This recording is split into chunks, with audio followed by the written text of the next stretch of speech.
Subscribe करिए हमारे channel target UP TET CTET को और बेल आइकन को दबाइए। हेलो दोस्तों, मैं आनंद स्वागत करता हूं आप सभी का target UP TET CTET channel में। दोस्तों, हम पढ़ रहे थे आपके डीएलएड सेकेंड सेमेस्टर के गणित विषय को और इसमें हमने पढ़ लिया है इकाई 8 तक। और इस वीडियो में दोस्तों हम लोग पढ़ने वाले हैं आपके इकाई 9 को, क्षेत्रफल, आयतन और धारिता की संकल्पना। दोस्तों, बहुत ही एकदम बेसिक से ही हम शुरुआत करेंगे। क्षेत्रफल क्या होता है, आयतन क्या होता है, धारिता क्या होती है।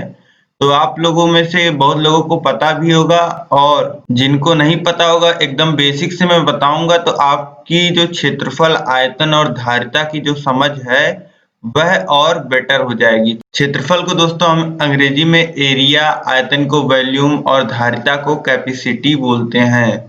अब दोस्तों, जिन्होंने पिछली 8 यूनिट नहीं पढ़ी हैं उन सभी के लिए मैं नीचे डिस्क्रिप्शन में लिंक दे दे रहा हूं। मैथ की प्लेलिस्ट के लिंक पे आप क्लिक करेंगे तो आपको मैथ की सभी वीडियोस मिल जाएंगी। नीचे डिस्क्रिप्शन में, कमेंट बॉक्स में और ऊपर आई बटन में आपको लिंक देखने को मिल जाएगा। तो आपने पिछले वीडियोस नहीं पढ़े हैं, नहीं देखे हैं तो आप देखिए, अच्छे से आप उसको सॉल्व करिए, प्रैक्टिस करिए। अब आगे हम लोग बढ़ते हैं। देखिए, सबसे पहले हम लोग बात करेंगे इसमें क्षेत्रफल की। क्षेत्रफल क्या होता है दोस्तों? किसी भी वस्तु के द्वारा जितनी भी जगह घेरी जाती है, कोई भी आकृति हो, कोई भी वस्तु हो, वह जितना जगह घेरती है। जैसे यहाँ पे विभिन्न विभिन्न आकृतियां आपको दिखाई दे रही हैं।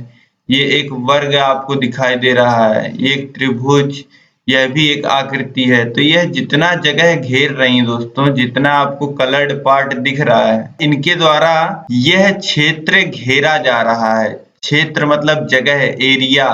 तो इनके द्वारा यह जो जगह घेरी जा रही है, जब इसका माप हम लोग निकालते हैं तो इसी को हम लोग क्षेत्रफल कहते हैं। अब देखिए, क्षेत्रफल को हम लोग यहाँ एक क्रियाकलाप के माध्यम से समझते हैं कि क्षेत्रफल होता क्या है। देखिए, हम लोग ले रहे हैं कागज के 2 आयताकार टुकड़े। एक टुकड़े की लंबाई 5 सेंटीमीटर तथा चौड़ाई 2 सेंटीमीटर, ये वाले टुकड़े की बात हो रही है। फिर तथा दूसरा टुकड़ा जो है वह 4 सेंटीमीटर लंबा तथा 3 सेंटीमीटर चौड़ा है। दोनों टुकड़ों का परिमाप निकालिए। अब परिमाप आपको पता है कि क्या होता है। परिमाप होता है, जैसे एक कोने से आप चलना स्टार्ट करें, इसी तरीके से दूसरे, तीसरे और चौथे कोने पे, और जहां से आपने स्टार्ट किया था वहीं आप फिर आ जाते हैं। तो ये दूरी जितनी आपने चली है, इसी को हम परिमाप कहते हैं। तो अब आप दोनों ही टुकड़ों का परिमाप निकाल लीजिए। तो इसका आप निकालेंगे तो यहाँ से आप चलना स्टार्ट करेंगे, यहाँ तक आएंगे तो ये दूरी कितनी है? ये 5 है, तो ये भी 5, लंबाई 5 दी हुई है और चौड़ाई 2 दी हुई है। तो पहले 5 चलेंगे आप, फिर 2 चलेंगे, फिर 5 चलेंगे, फिर 2 चलेंगे, तो कितना हो जाएगा? 14 सेंटीमीटर। इसी तरीके से अब दूसरे टुकड़े का परिमाप जब आप निकालेंगे तो 4 धन 3 धन 4 धन 3, ये भी कितना आपको मिल जाएगा? 14 सेंटीमीटर। तो यहाँ पे आप देख रहे हैं कि दोनों जो टुकड़े हैं आयताकार, इनके जो परिमाप हैं यह आपको बराबर देखने को मिल रहे हैं। अब परिमाप की बात यहाँ पे तो हमने कर ली। जैसा कि आप यहाँ पे देख ही पा रहे हैं कि दोनों का परिमाप जो है वह समान है।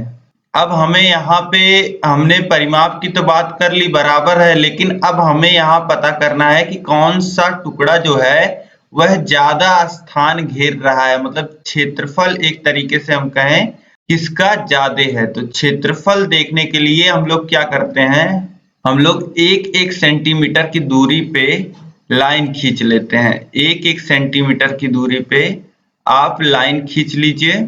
इधर लंबाई की तरफ आपने एक एक सेंटीमीटर पे लाइन खींच लिया और यही आपको करना है चौड़ाई के तरफ से। आपके चौड़ाई को भी आपको एक एक सेंटीमीटर पे बांट लेना है।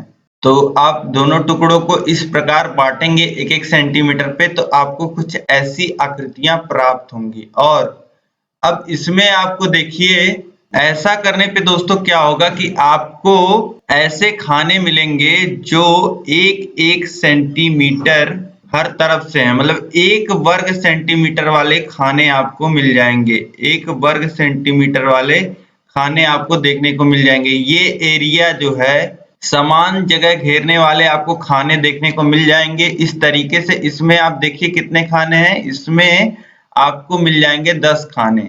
और जब आप दूसरी आकृति में देखेंगे तो आपको मिल जाएंगे 12 खाने।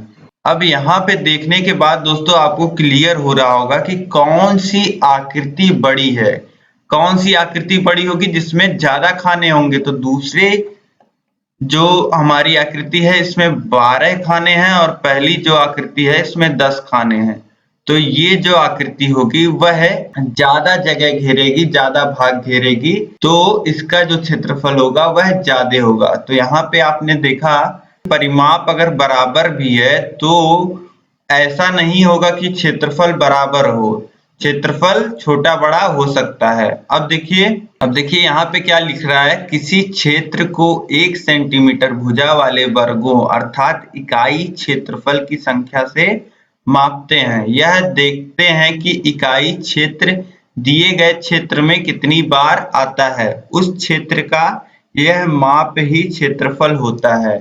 अब यहाँ पे इसने क्षेत्रफल की परिभाषा क्या आपको बताई कि ये हम लोग देखते हैं कि ये जो छोटा वर्ग है 1 सेंटीमीटर भुजा वाला, यानी कि इकाई क्षेत्रफल, इसे हम लोग बोलते हैं इकाई क्षेत्रफल, इसकी संख्या कितनी है, तो इसी संख्या से हम लोग क्षेत्रफल मापते हैं।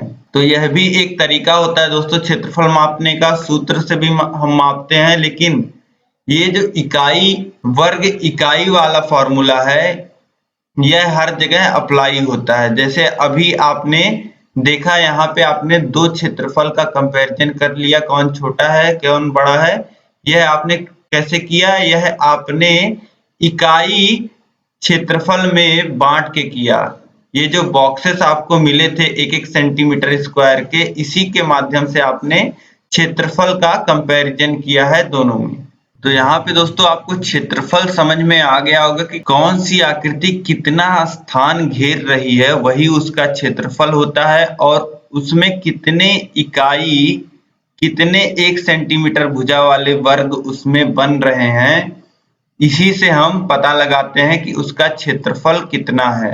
अब दोस्तों क्षेत्रफल के बाद हम लोग बात करेंगे आयतन की। अब दोस्तों आयतन की बात हम करते हैं, तो आयतन की बात जब हम करते हैं तो हम लोग आयतन किसका निकालते हैं, आयतन हम लोग उसका निकालते हैं जिसमें लंबाई चौड़ाई के साथ साथ मोटाई या ऊंचाई भी होती है, यानी कि वे वस्तुएं जिनमें लंबाई चौड़ाई और ऊंचाई भी हो। जैसे आपने दोस्तों क्लासरूम में देखा होगा कि चाक का जो बॉक्स आता है, चाक का बॉक्स आपने देखा होगा, तो उसमें लंबाई चौड़ाई ऊंचाई तीनों ही रहती है। तो ऐसी जो चीजें होती हैं जिनमें लंबाई चौड़ाई ऊंचाई होती है उनका हम लोग आयतन निकालते हैं दोस्तों। और जिसमें केवल लंबाई और चौड़ाई होती है उसका तो अभी हमने पढ़ा, हम उसका क्षेत्रफल निकालते हैं कि वह वस्तु कितना स्थान घेर रही है। लेकिन जब एक चीज और इसमें जुड़ जाती है ऊंचाई या मोटाई, तो इन वस्तुओं का हम लोग आयतन निकालते हैं। दोस्तों जितनी भी ठोस वस्तुएं होती हैं वह एक निश्चित स्थान घेरती हैं। किसी भी ठोस पदार्थ का कम या अधिक स्थान घेरना उसके आकार पे निर्भर करता है कि वह कितनी बड़ी छोटी है। अब दोस्तों आयतन को समझने के लिए हम लोग एक क्रियाकलाप के माध्यम से आयतन को समझते हैं। देखिए यहाँ पे धातु के दो असमान आकार के बेलन आ व बा लीजिए। अब आपको दो बेलन लेना है आ और बा, जो आपस में छोटे बड़े हों, मतलब उनका आकार समान ना हो। अब दो एक समान बाल्टियों में बराबर मात्रा में पानी भरिए। अब बाल्टियों में पानी के तल की ऊंचाई पटरी खड़ी करके माप लीजिए। अब आपको क्या करना है, बाल्टी में खड़ी स्केल से आप नाप लीजिए कि कितनी ऊंचाई तक पानी है। अब देखिएगा कि एक बाल्टी, जो पहली बाल्टी है, में बेलन आ तथा दूसरी बाल्टी में बेलन बा को डुबाइए। अब आपको क्या करना है कि पहली बाल्टी में आ बेलन जो लिया है आपने, पहला बेलन उसको डुबाइए और दूसरे बाल्टी में दूसरे बेलन को डुबाइए। अब डुबाने के बाद फिर से दोनों बाल्टियों के पानी के तलों को नापिए। अब आप देखेंगे कि बाल्टी 1 के पानी का तल बाल्टी 2 के पानी के तल से ऊंचा उठ गया है। इससे यह पता चलता है कि बेलन आ बेलन बा की तुलना में अधिक स्थान घेरता है। दोस्तों यहाँ पे जब आपने स्केल से मापा तो बाल्टी 1 का जो पानी था वह ज्यादा ऊपर उठा था, मतलब जो बेलन आ है वह बाल्टी में जा करके ज्यादा स्थान घेरा था, इसी वजह से तो पानी ज्यादा ऊपर आया होगा। तो इस प्रकार आप कह सकते हैं कि जो बेलन आ है उसका आयतन बेलन बा से अधिक है। या इस प्रकार आप आयतन के फॉर्म में नहीं तो सिंपल जो लेमन लैंग्वेज में हम लोग बोलते हैं कि जो बेलन आ है वह ज्यादा स्थान घेरता है बेलन बा की तुलना में। यही देखिए आप एक सिंपल लाइन में आयतन की परिभाषा इसी प्रकार समझ सकते हैं कि एक ठोस जितना स्थान घेरता है वह उसका आयतन कहलाता है। अब दोस्तों आयतन आप समझ गए होंगे कि आयतन हम लोग किसे कहते हैं। अब हम लोग आगे देखेंगे धारिता क्या होती है, कैपेसिटी क्या होती है। अब यहाँ पे दोस्तों हम लोग देखते हैं कि धारिता क्या होती है। अब देखिए किसी बर्तन में जितना द्रव तरल पदार्थ भरा जा सकता है वही उसकी धारिता होती है। यदि किसी बाल्टी में 4 जग पानी आता है तो बाल्टी की धारिता 4 जग होगी। अतः किसी बर्तन द्वारा किसी द्रव के धारण करने की क्षमता उसकी धारिता कहलाती है। द्रव पदार्थ की प्रकृति बहने की है। पानी, पेट्रोल, दूध, मिट्टी का तेल आदि पदार्थ बर्तन में रखे जाते हैं। बर्तन में लंबाई, चौड़ाई तथा गहराई, ऊंचाई होती है, इसीलिए द्रव की माप भी आयतन के रूप में ही होती है, जिसे धारिता कहते हैं। धारिता की इकाई लीटर है। अब दोस्तों यहाँ पे धारिता क्या होती है आपको समझ में आ रहा होगा कि धारिता वही दिखाती है, किसी बर्तन की धारिता कैपेसिटी दिखाती है कि वह कितना अपने आप में कितना द्रव भर सकता है, कितना द्रव समाहित कर सकता है। अब देखिए कैपेसिटी के बारे में एक चीज और समझ लीजिए आप लोग कि किसी भी जग की अगर आप लोग कैपेसिटी क्षमता देख रहे हैं, धारिता देख रहे हैं, तो वह कितना तरल कितना द्रव अपने अंदर ले सकता है वही उसकी धारिता होती है। मतलब कि ना ज्यादा रहे ना कम रहे, जो बराबर इक्वल वह पूरा भर जाए वही उसकी धारिता होती है। यह मैंने आपको मैथ का प्रोजेक्ट बनवाया था, उसमें मैंने आपको बताया था। अब दोस्तों यहाँ पे आप धारिता समझ पा रहे होंगे। धारिता भी एक तरीके से आयतन ही होता है, लेकिन इसकी माप जो हम लोग करते हैं, इसकी माप हम लोग लीटर में करते हैं।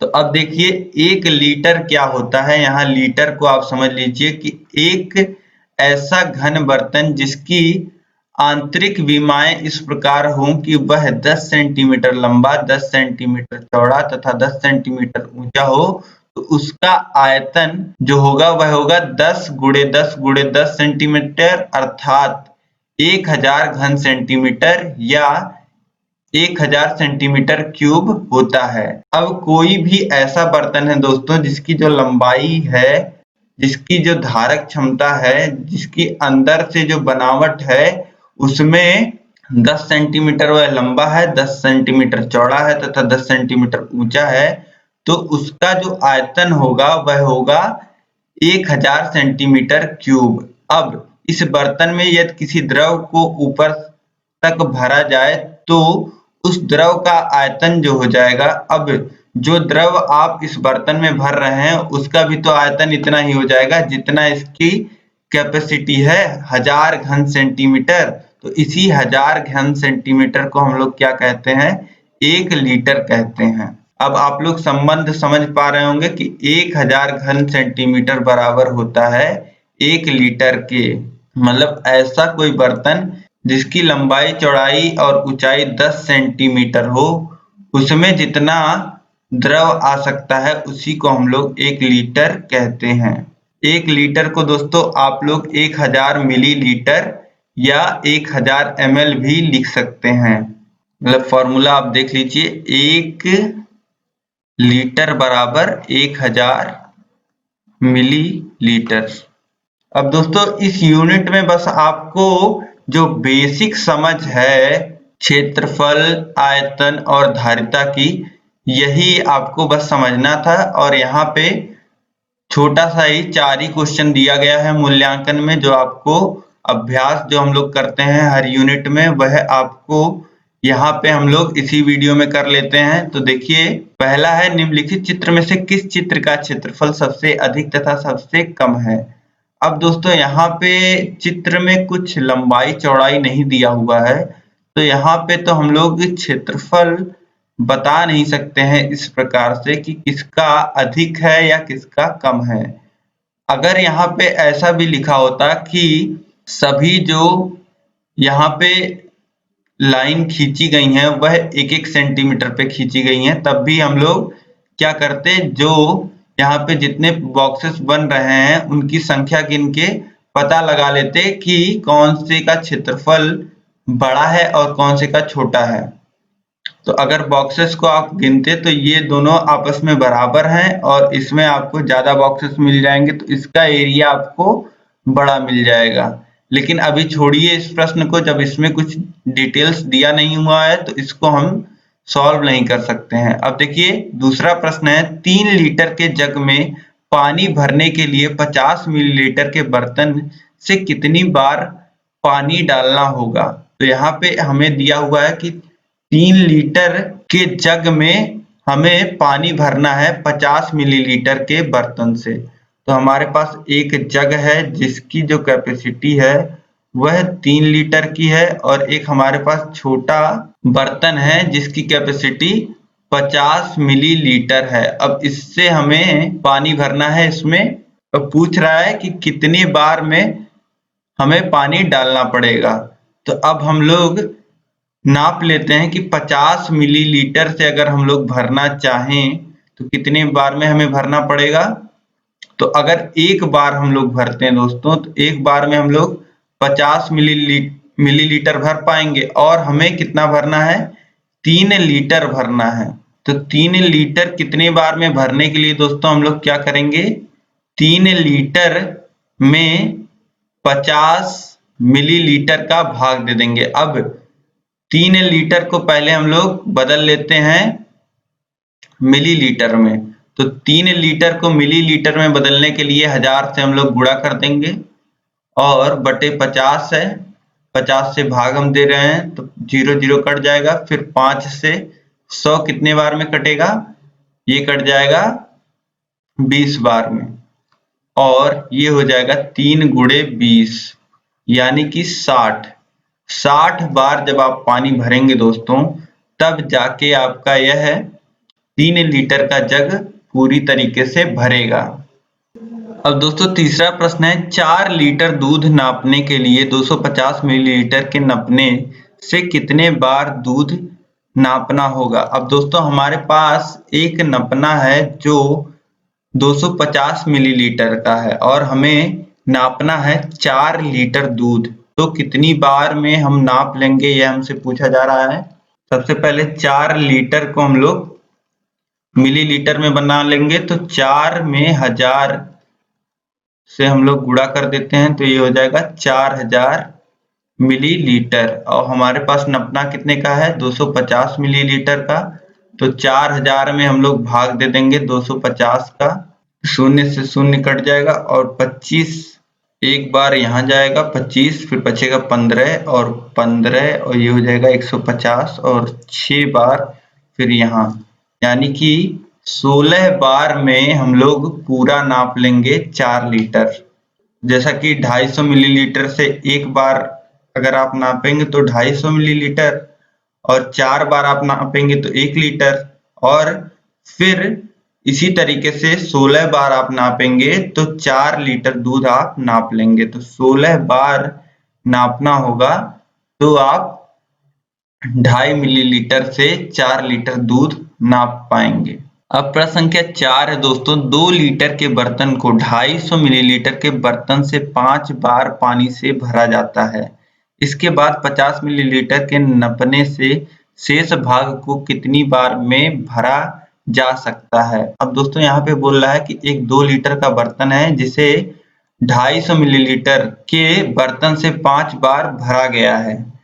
अब 5 बार भरने पे जितनी जगह खाली बच रही है उसे हम लोग फिर 50 मिलीलीटर के नपने से भर रहे हैं, तो कितनी बार में 50 मिलीलीटर के नपने से यह पूरा भर जाएगा, यह हमें निकालना है। तो यह निकालने के लिए हमें सबसे पहले क्या निकालना होगा? सबसे पहले हमें निकालना होगा कि कितनी जगह बच रही है जब हम लोग 2 लीटर के बर्तन को 250 मिलीलीटर के नपने से 5 बार भर रहे हैं। तो सबसे पहले हम लोग ये निकाल लेते हैं। तो देखिए पहले 2 लीटर को हम लोग मिलीलीटर में बना लेते हैं। तो 2 लीटर को मिलीलीटर में बनाने के लिए 1000 से गुणा कर देते हैं, तो ये हो जाएगा 2000 मिलीलीटर।